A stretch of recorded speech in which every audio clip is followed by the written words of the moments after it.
Soviet cameramen made use of these shots in order to show the historical background. New African nation, the Republic of Somalia, declared its independence.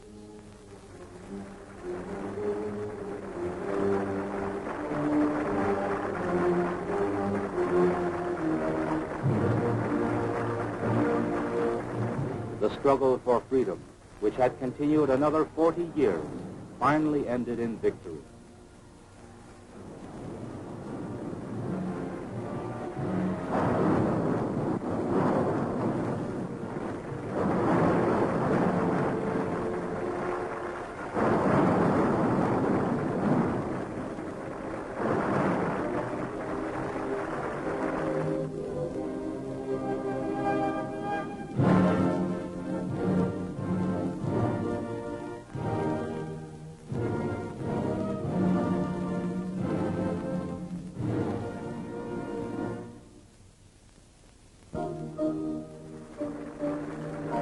At a festive ceremony, the country's assembly ratified the democratic basis of the country and elected Aden Abdullah Osman as president.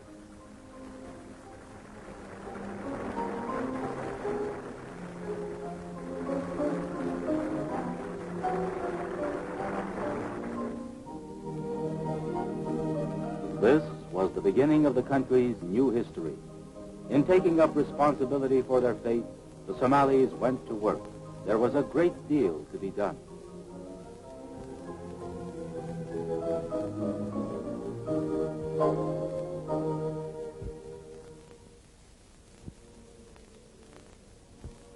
From the foreign rulers, the Republic inherited a vast territory, untouched by modern progress, without roads, waterways, and industry. In fact, an almost primitive land.